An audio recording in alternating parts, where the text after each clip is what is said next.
Hey you guys, welcome back to my channel. और हमने शुरू की है नई सीरीज़ जहाँ पे हम टॉपिक वाइज न्यूमेरिकल्स डिस्कस करते हैं और आज बारी है इलेक्ट्रिक फ्लक्स के न्यूमेरिकल्स की। तो चलो let's get started.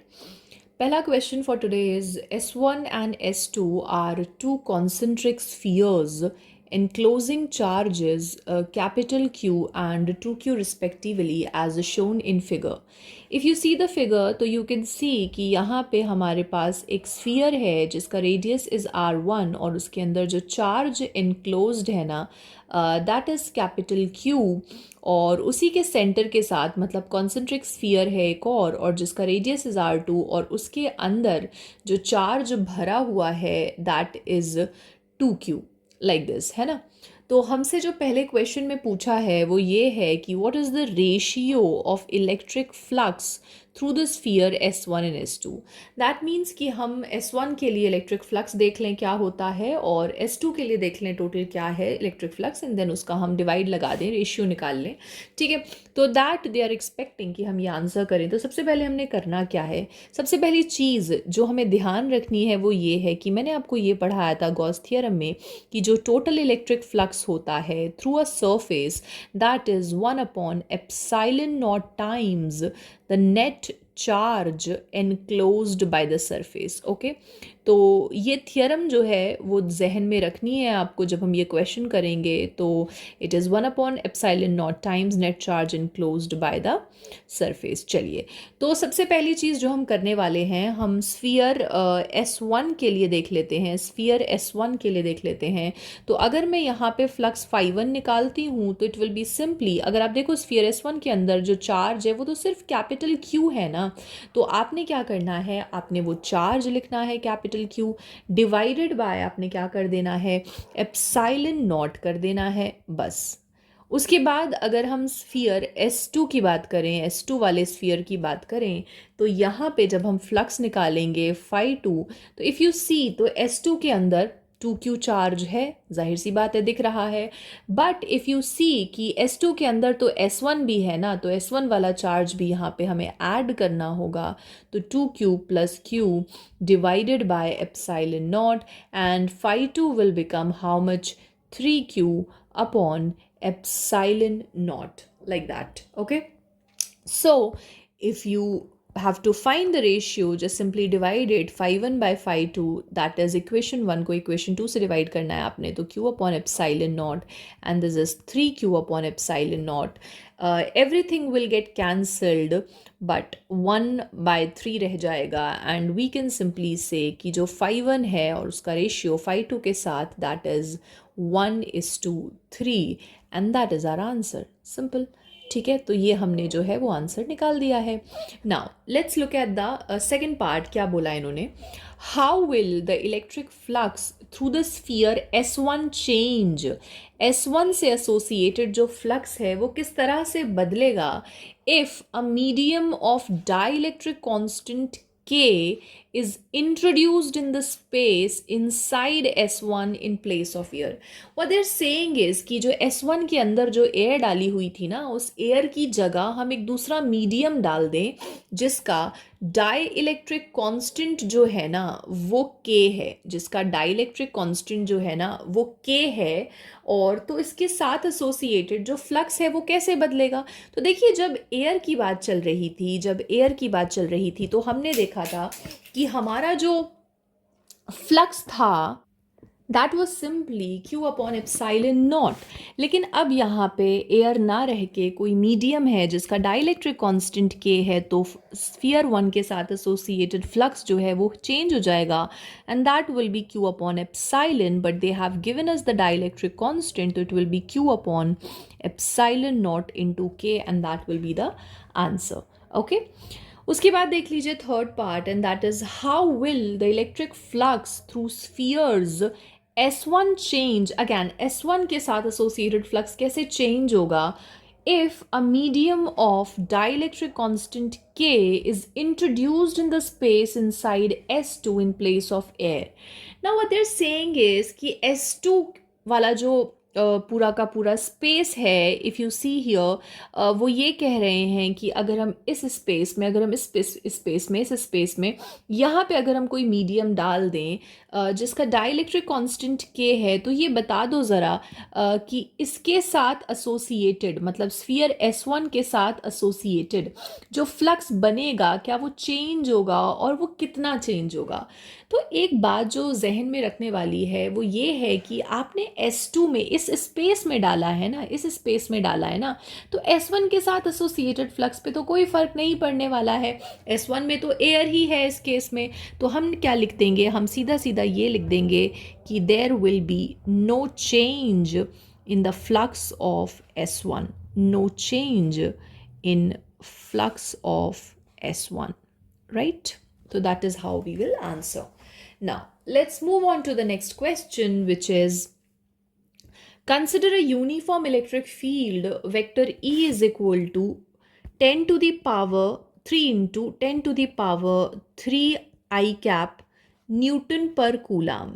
Now they have mentioned the direction as well कि जो इलेक्ट्रिक फील्ड है हमारी वो आई कैप के अलॉन्ग है, that means it is along the positive x axis. Calculate the flux of this field through a square of side 10 centimeter. एक square है जिसका side is 10 centimeter. That means it is 0.1 meter. तो if I find the area, अगर मैं surface area को S ले लेती हूँ तो मेरा जो area हो जाएगा that will be A square and that is 0.1 का whole square. That means it will come out around 10 to the power minus 2, like that, 10 to the power minus 2 meter square. Okay. Now what they're asking is कि उसका जो flux है वो हमें calculate करना है कब, when its plane is parallel to YZ plane. आप ज़रा थोड़ा सा इसको विजुलाइज करने की कोशिश करें कि जैसे मान लीजिए कि ये मेरे पास ना, ये मैंने जो है YZ प्लेन ही बना दे रही हूँ मैं, ये Y और ये Z है, ठीक है, YZ प्लेन मैंने बनाया. Now I am keeping a square जिसका साइड इज 10 सेंटीमीटर. उन्होंने बोला है कि इसका plane is parallel to YZ plane, that means the square itself is lying in the YZ plane. Okay, no problem with that, the square is lying in the YZ plane. Okay, now अगर आपको flux निकालनी है, if you want to find out the flux, तो सबसे पहले तो आपको electric field पता होनी चाहिए. ओके, वो हमें पता है. Now you need to know कि आपका जो एरिया वेक्टर है वो किस डायरेक्शन में है. If your square is lying in the YZ plane, आप अज्यूम करें कि it is lying in the plane of the screen, ठीक है. तो आप एक बात बताएं, इस स्क्वायर का जो एरिया वेक्टर होगा it will B along the outward drawn normal, बाहर की तरफ निकलने वाली नॉर्मल के अलोंग होगा इसका एरिया वेक्टर. तो यू कैन इमेजिन कि एक स्क्रीन से निकलती हुई जो एक नॉर्मल लाइन होगी that will give you the direction of area vector. That means कि YZ से परपेंडिकुलर निकलने वाली लाइन होगी. अगर मैं कह रही हूँ कि स्क्रीन से बाहर निकलने वाली, तो that will be the third axis only ना, एक्स एक्सिस ओनली. तो जब वो बाहर से निकलेगी, बाहर को निकलेगी स्क्रीन से, वो YZ के भी तो परपेंडिकुलर होगी ना, और YZ के परपेंडिकुलर कौन होता है, उसके परपेंडिकुलर तो एक्स एक्सिस होती है. तो for this case, for the very first case, मैं क्या कहूँगी कि मेरा जो एरिया वेक्टर है, my area vector is along x axis only, area vector is along x axis only. तो you can do either of the two things. क्या कि जब मैं फ्लक्स कह रही हूँ तो आप सीधा सीधा vector E dot vector S कर लें, मतलब आप 3 into 10 to the power 3 i cap dot 10 to the power minus 2 i cap कर लें, दोनों को वेक्टर फॉर्म में पुट कर दें. एनीवे आई डॉट आई 1 ही होता है, तो यहाँ पे you will get 30 newton metre square per coulomb. और the another thing that you can do is, वो ये आप कर सकते हैं, phi is equal to ES cos theta, and यहाँ पे आप डालेंगे 3 into 10 to the power 3, and area जो है वो है 10 to the power minus 2. And मैंने कहा कि area vector is along x axis only, electric field is also along x axis only, तो थीटा विल बी 0 डिग्री. तो you can put cos 0 and cos 0 का वैल्यू 1 हो जाता है, तो again the answer will be same. तो you can do in either of the way, दोनों ही आंसर में जो है, दोनों ही केसेस में जो है वो आंसर सिमिलर ही आएगा, सेम ही आएगा. ठीक है, चलें देखें नेक्स्ट की तरफ बढ़ते हैं, नेक्स्ट पार्ट की तरफ, which is when the normal to its plane makes an angle of 60 degree with x axis. Now they have clearly mentioned कि जो एरिया वेक्टर है, मतलब जो हमारा स्क्वायर है ना, उससे निकलने वाला जो आउटवर्ड ड्रॉन नॉर्मल है वो 60 डिग्री का एंगल बना रहा है विद द एक्स एक्सिस, और एक्स एक्सिस के ही अलोंग याद करें हमारी इलेक्ट्रिक फील्ड गिवन है। दैट मीन्स कि ये जो एंगल इन्होंने गिवन कर रखा है ना, तो that angle is nothing but the angle between area vector and the electric field only. तो बस इस केस में तो हमें ज़्यादा सोचना ही नहीं है, we just need to apply the formula E S cos 60 degree, and यहाँ पे हमने कर लेना है इलेक्ट्रिक फील्ड का जो हमारा वैल्यू था that was 3 into 10⁻³ and my area was coming out to be 10⁻⁻², and then cos 60 का वैल्यू इज़ 1/2। तो यहाँ पे हमें जो आंसर मिलेगा that will be around 15 newton metre square per coulomb, like that. Okay, तो कुछ इस तरह से हम लोग जो हैं ये क्वेश्चन कर लेंगे। ठीक है, आई होप ये चीज़ समझ में आ गई होगी। इसमें कुछ भी इतना रॉकेट साइंस नहीं है, and you just need to remember the basic formula which is phi is equal to E S cos theta, like that. Okay, चलें आगे बढ़ते हैं ज़रा और ये देखते हैं। The electric flux components due to a charge inside the cube of side 0.1 meter are Ex is equal to alpha into x, where alpha is equal to 500 Newton per coulomb per meter, Ey is equal to 0, Ez is equal to 0. Calculate the flux through the cube and the charge inside the cube. ठीक है, question को देख के ज़रा सा भी डरना नहीं है, हम इसको पढ़ेंगे एंड देन इसको समझने की कोशिश करते हैं। तो यहाँ पे अगर आप देखें तो आप फिगर आउट कर सकते हैं जो जो चीज़ें आपको दे रखी हैं। यू आर गिवन एक क्यूब है जिसका साइड इज 0.1 मीटर, ठीक, ओके। आपका जो ई एक्स है ना, मतलब जो इलेक्ट्रिक फील्ड है ना along the x axis, that is basically depending upon x. ये अल्फा एक कांस्टेंट टर्म है which is given to be 500, और जो x का वैल्यू है it can change depending upon कि आप किस पोजीशन पर इलेक्ट्रिक फील्ड को अप्लाई कर रहे हैं। If you apply electric field at this point और you using electric field at this point, तो दोनों जगह डिफरेंट होगा, क्योंकि दोनों जगह x का वैल्यू जो है वो डिफरेंट हो जाएगा, है ना। आप x एक्सिस पे आगे की तरफ बढ़ते चले जाएंगे। तो इस तरह से इन्होंने बोला है कि इलेक्ट्रिक फील्ड हमारी ये है। बाकी they have made things easy for us कि उन्होंने ये बोल दिया कि E Y is equal to 0, मतलब there is no electric field along y direction, there is no electric field along z direction। Ez इन्होंने 0 दे रखा है, Ey भी 0 दे रखा है।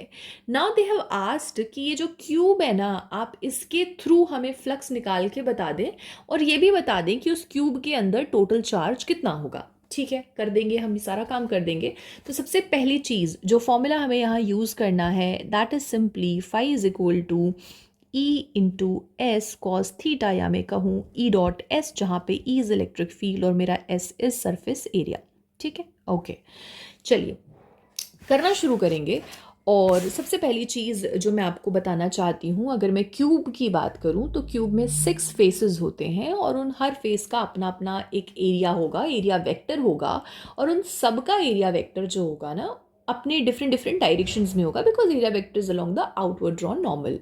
तो अगर मैं क्यूब के इस टॉप फेस की बात करूँ, if I talk about the top face of this cube, like this face की अगर मैं बात करूँ, तो इस पॉइंट पे जो मेरा एरिया वेक्टर है that will B along this direction, area vector will be along this direction, और जो फील्ड का डायरेक्शन है that will be like this, field मेरा इस डायरेक्शन में होगा, है ना। सिमिलरली अगर मैं बॉटम वाले फेस की बात करूं तो मेरा जो एरिया वेक्टर है that will B along this direction, and मेरा जो फील्ड है that is along this direction, x axis के अलोंग है। दोनों के केस में बताएं थीटा कितना बन रहा है। Theta is 90 degree here, theta is 90 degree here as well, है ना। तो दोनों के केस में जब थीटा 90 डिग्री है एंड कॉस 90 का वैल्यू 0 होता है, तो फ्लक्स टॉप फेस और बॉटम फेस की वजह से 0 हो जाएगा। ओके, एक बार फिर से सुन लीजिए, मैं ये कह रही हूँ कि आपने ये जो क्यूब बनाया है इस क्यूब के 6 फेसेस होते हैं, ठीक है। अगर मैं टॉप फेस की बात करूँ तो ये जो मेरी फील्ड है ना, field is acting in the x direction, area vector is along the outward drawn normal, ऊपर की तरफ होगा कुछ यूँ, theta is coming out to be 90 degree. जब थीटा मेरा 90 डिग्री है तो आप एक बात बता दें, कॉस 90 0 हो जाएगा और मेरा फ्लक्स टॉप फेस और बॉटम फेस दोनों की वजह से 0 हो जाएगा। सिमिलरली अगर आप ये वाला फेस देखें जो हमारी तरफ है, लाइक द फ्रंट फेस, तो आप फ्रंट फेस को ऐसे इमेजिन कर लीजिए. मैं ज़रा इसको थोड़ा सा हाईलाइट कर देती हूँ so that it will be easier for you to visualise, to imagine. या if I look at the top face नहीं, सॉरी, द फ्रंट फेस, इसको मैं फ्रंट फेस बुला रही हूँ, या फिर आप उसको बैक वाला फेस भी कर सकते हो, उसको दोनों एंगल से आप विजुलाइज कर सकते हो. तो इसका जो एरिया वेक्टर होगा, ठीक है, इसका area vector will be along the outward drawn normal. मतलब वो जो नॉर्मल होगी, अगर आप इसको फ्रंट फेस ले रहे हैं तो वो जो नॉर्मल होगी वो स्क्रीन से बाहर निकलती हुई होगी, और जो हमारा इलेक्ट्रिक फील्ड है that is along x axis, तो एंगल अगेन 90 डिग्री बन जाएगा. सिमिलरली अगर आप पीछे वाला फेस लेते हैं, बैक फेस लेते हैं, तो उसका जो एरिया वेक्टर होगा वो स्क्रीन पे अंदर की तरफ जाएगा. ठीक है, इस तरह से कुछ जाएगा कि वो ऐसा लग रहा होगा कि एक नॉर्मल है जो स्क्रीन के अंदर जा रहा है. ठीक है, बैक फेस की बात हो रही है ये. और इलेक्ट्रिक फील्ड अभी भी एक्स एक्सिस के अलोंग है, तो वहाँ पे भी थीटा 90 डिग्री हो जाएगा. कहने का मतलब सिर्फ इतना है कि जो भी हमारा फ्लक्स बनेगा ना, वो बनेगा इनकी वजह से. किन की वजह से? एक हमारा ये फेस है, ठीक है, ये वाला फेस, और एक हमारा ये वाला फेस है, दिस फेस. ठीक है, जिसको मैं लेफ्ट फेस और राइट फेस बुला दूंगी. तो मैं ये कह रही हूँ कि अगर मैं यहाँ पे एरिया वेक्टर बनाऊँ तो my area vector is acting in this direction like this, ऐसा कुछ. और मेरा फील्ड का जो डायरेक्शन है, वो फील्ड का डायरेक्शन तो अलोंग एक्स एक्सिस है, तो फील्ड का डायरेक्शन तो ऐसा ही है ना. तो यहाँ पे थीटा का वैल्यू कितना हो जाएगा? 180 डिग्री हो जाएगा. ठीक, तो मैं लेफ़्ट फेस के लिए ज़रा निकाल लेती हूँ मैं flux on the left face. और अगर मैं flux on the left face करती हूँ तो it is E into S cos 180 degree. Cos 180 का जो वैल्यू है दैट इज़ -1, तो माइनस रख देती हूँ मैं यहाँ पे. ई का वैल्यू बोला गया था 500 एक्स, एंड एरिया जो होगा इस साइड का एरिया लेंगे सिर्फ, विच इज़ 0.1 का होल स्क्वायर. एंड अगर एक्स की बात करूँ तो ये वाला जो फेस है it is at a distance of 0.1 metre. तो I will just simply multiply 500 into 0.1 into इसका स्क्वायर ही है, तो लाइक दिस कुछ यूँ हो जाएगा. और इसका जो हमारा आंसर निकलेगा that will be simply -0.5 newton metre square per coulomb, like that. ठीक है, तो कुछ इस तरह से हम ये कर लेंगे. ठीक, चलिए, उसी तरह से अगर मैं यहाँ देखूँ तो मेरे पास जो है वो ये है कि राइट फेस है, और राइट फेस के लिए अगर मैं फील्ड को बनाऊँ ना, तो मेरा जो फील्ड का डायरेक्शन है दैट इज़ दिस, और मेरा जो एरिया वेक्टर है that will B along this direction like this, कुछ ऐसा. और अगर मैंने ऐसा कुछ बनाया है तो यहाँ पे थीटा जो है वो 0 डिग्री हो जाएगा फॉर द राइट फेस. और राइट फेस के लिए अगर मैं लिखूँगी तो मैं ऐसे लिखूँगी ई एस कॉस 0 डिग्री, और ई जो है दैट इज़ 500 एक्स, और एरिया जो है दैट इज़ 0.1 का होल स्क्वायर. और यहाँ पे ये हो जाएगा -500. एक चीज़ का ध्यान देना है कि ये वाला जो फेस है ना, दिस फेस का अगर आप डिस्टेंस देखें फ्रॉम द ओरिजिन तो 0.1 यहाँ तक हुआ, और ये वाला जो फेस है ये 0.1 और हो गया. 0.1 प्लस 0.1 कितना हो गया? यहाँ पे आप 0.2 डालेंगे, और साइड का स्क्वायर तो वही रहेगा 0.1 into 0.1. If you calculate it then you will get how much. यहाँ पे अच्छा नेगेटिव क्यों लगेगा? नेगेटिव तो आएगा ही नहीं, कॉस 0 का वैल्यू तो +1 होता है, तो जस्ट पुट इट प्लस ऐसे. ठीक है, तो ये जो है हमारा ये हो जाएगा 1 Newton metre square per coulomb, like that. Okay, now अब क्या कहा है इन्होंने कहा है कि हमें फ्लक्स बता दीजिए क्यूब से टोटल कितना बनेगा. तो टोटल फ्लक्स की अगर मैं बात करूँगी फाई नेट, तो सिर्फ दो ही फेसेस की वजह से फ्लक्स बन रहा है, एक तो लेफ़्ट की वजह से और एक तो राइट की वजह से. तो लेफ़्ट की वजह से था -0.5 और राइट की वजह से था 1. तो यहाँ पे बनेगा ये 0.5 newton metre square per coulomb. ठीक है, तो ये जो है हमारा नेट फ्लक्स हो जाएगा through the cube, like that. Okay, चले, देखिए ज़रा, फिर उसके बाद बोल रखा है कि चार्ज जो है वो कितना होगा। अगेन गॉस थ्योरम को याद करें थोड़ा सा। गॉस थ्योरम में मैंने क्या बोला था, phi is equal to total charge enclosed divided by epsilon naught. तो अगर आपको क्यू निकालना है तो व्हाट यू विल डू, जो भी फ्लक्स है उसको मल्टीप्लाई कर दो एप्सिलॉन नॉट से। ना put the values and gate the answer. 0.5 है ये, एप्सिलॉन नॉट इज 8.854 इंटू 10⁻⁻12। और अगर आप इसको कैलकुलेट करेंगे तो कितना आएगा, इसमें आप बहुत इजीली आसानी से निकाल लेंगे और जो कुछ भी आएगा that will be in coulomb. ठीक है, तो इसको कैलकुलेट कर लीजिएगा, बहुत सिंपल सी कैलकुलेशन है, इसमें ऐसा कुछ भी नहीं है। You just have to multiply and then you will get the answer कि कितना हमारा टोटल चार्ज आ रहा है। और जो भी आंसर आए just let me know in the comment section. चलिए, उसके बाद नेक्स्ट क्वेश्चन की तरफ हम बढ़ेंगे and the next question is काफ़ी सिमिलर है इससे, तो मैं यहाँ पे आपको करने का पूरा तरीका बताऊंगी वैसे ही, एंड आपकी प्रैक्टिस भी हो जाएगी फिर कि किस तरह से हम इस टाइप के क्वेश्चंस करते हैं। By the way these questions are very important. मैं देख रही हूँ कि लास्ट कई सालों से इस टाइप के क्वेश्चंस बहुत पूछे जा रहे हैं कि कभी आपको क्यूब दे देते हैं, कभी आपको सिलेंडर दे देते हैं। तो in one of the two region वाले पेपर में आपको ऐसा क्वेश्चन ज़रूर मिल जाता है न्यूमेरिकल सेक्शन में। तो इसको बहुत अच्छे से हमें करना है एंड बहुत आसान भी है, बस एक बार आपको समझ में आ जाए तो there is no difficulty in doing it. ठीक है, चलिए करते हैं, एक बार फिर से समझते हैं इसको।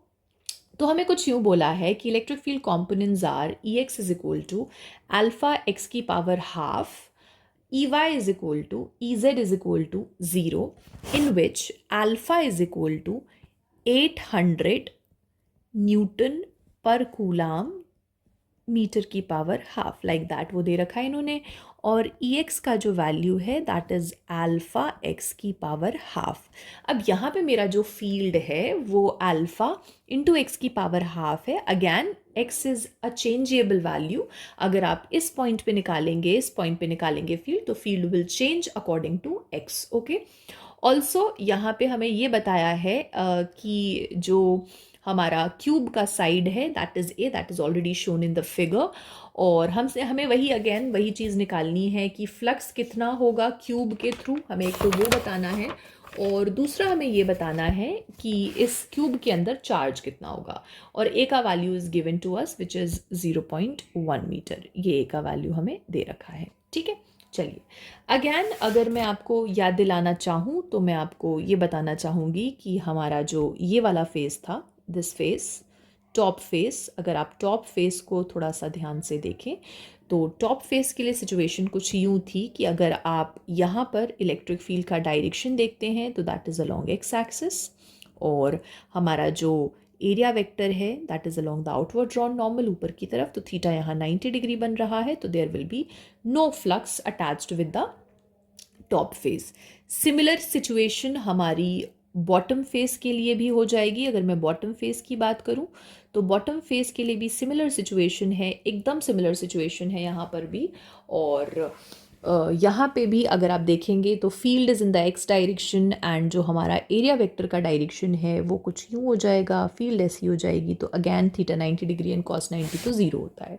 ठीक है, अब अगर आप फ्रंट फेस की बात करते हैं, the face that is facing towards you, अगर आप उसकी बात करते हैं लाइक ये फेस जो मैंने बात करी है, सिर्फ दिस फेस, इस फेस की ऐसा कुछ ये फेस, तो इसका जो आउटवर्ड ड्रॉन नॉर्मल है वो स्क्रीन से बाहर की तरफ आ रहा होगा और एरिया वेक्टर जो है वो बाहर की तरफ आ रहा होगा और field is in the x axis direction.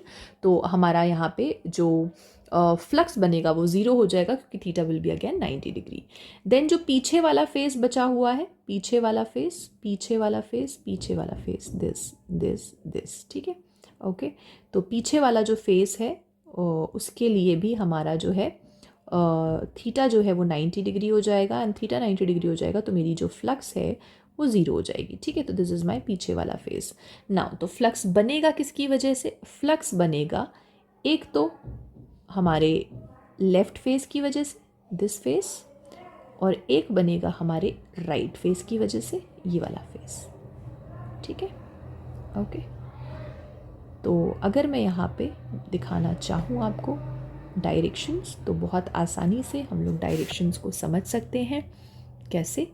मैं कह रही हूँ कि मेरा जो फील्ड का डायरेक्शन है वो ऐसा है और मेरा जो एरिया वेक्टर है वो भी ऐसा ही जाएगा, तो थीटा का वैल्यू 0 डिग्री हो जाएगा।